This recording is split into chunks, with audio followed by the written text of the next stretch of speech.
Over the next few weeks, we're going to take a look at Teacher SEL. Why? Well, it's a vital part of what we need today as teachers, and it's certainly a huge piece of SEL, social, emotional, artistic learning.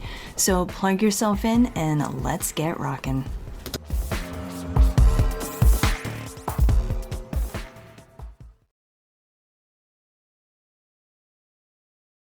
Hello, everybody. Welcome back to the Inspired Classrooms podcast. My name's Elizabeth Peterson. I'm your host. And today we're going to look at step 2 of 3 steps to preventing teacher burnout. The first step from last episode was all about how to figure out your priorities and why that is such an important thing to do first. Now, step 2, I want us to think about control.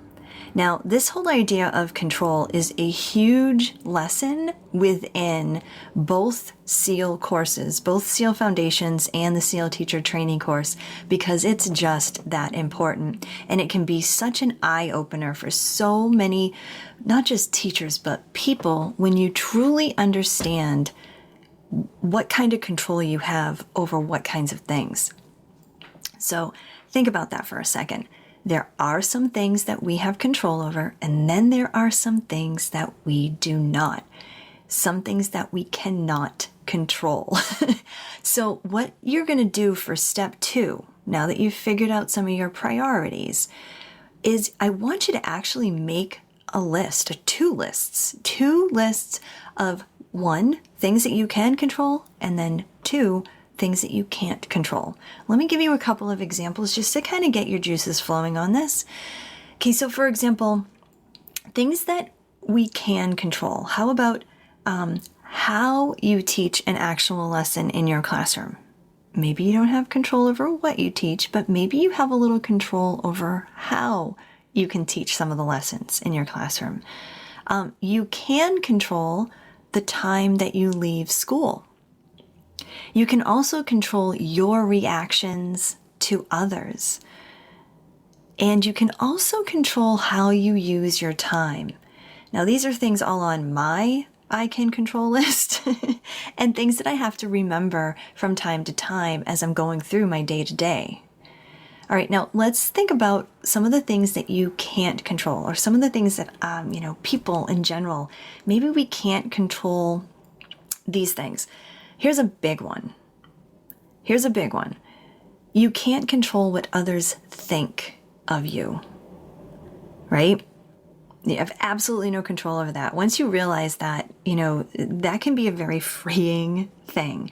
And the others might be your students, your parents, your colleagues, your administration. You can't control what they think of you. You can influence it maybe. You can control your actions, but ultimately you can't control what they're going to think about you. Here's another thing that we generally can't control. We can't control our schedule and our duties. And when I put this on my list, I think to myself, okay, so I can't control my duty schedule. I can't control, when my students have, math class or snack time or lunchtime. So I'm going to stop complaining about it, right? See how making this type of list can really help you to kind of almost take that worry and that concern and that time that you might take complaining about it off your plate. I don't want to worry about that anymore. I don't want to complain about it anymore. I can't control that. There are more things that I can think about, better things that I can think about. Other things that you can't control deadlines. But remember, on our can control list, I can control how I use my time. So maybe I can't control when something is due, either, a lesson plan or an observation or, whatever paperwork needs to be done, but I can control how I use my time. And here's one final example of something that, we can't control, and we can't control students' home lives. This is a tough one because as a caring teacher, you care for your students. You maybe worry about your students. And the thing is that we can have that care, but we can't control what goes on in their home lives.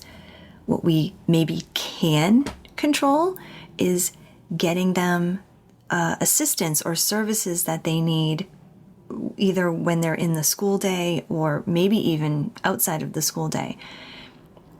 But we can't control exactly what happens in their home life. And I think that that is another thing that once you realize that, you can focus less on figuring out how to fix the kids and more about what you can do to influence what happens, or figure out what kinds of things you can do for your students while you have them in your classroom. So making these two lists can be very powerful, and really understanding what kinds of things you do have control over and what things you just simply can't control. And like I said, it's worth saying again, once you have that list of what you can control, you can do one of two things, or a little bit of both maybe. You can wipe them clear, you can take them off your plate, you can get them off your mind, and you can also think of ways that you can maybe use your own influence to help change some of those things, but in ways that you can approach it yourself. Because if you can't control something specifically, there are ways that you can act and things that you can do to maybe influence certain things. But realizing that is the very first step in really taking that teacher burnout away and preventing it even more. All right, so step 1 was figuring your priorities. Step 2, I would love for you, oh, that was loud in the background. I would love for you to make 2 lists, things you can and things you can't control. The next episode, we're going to look at how to consider responsibilities. And I've got 4 steps inside that as well that I want you to think about as we go through that. So that will be next time. All right. What do you think about this idea of control? Let me know. DM me over on Instagram or Facebook. I want to hear from you. I want to hear what your thoughts are in terms of this whole idea of remembering control and having that be our step 2 in preventing teacher burnout. Find me at The Inspired Classroom on Instagram and Facebook. I hope you have a fantastic rest of your day and keep inspiring yourselves.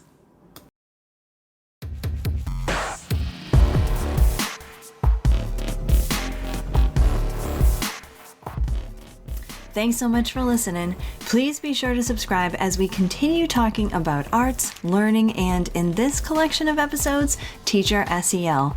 Teacher SEL is an important part of SEAL, social, emotional, artistic learning, where we believe in investing in the teacher so that they can make the greatest impact on their students. If you want to learn more, go to teachsel.com.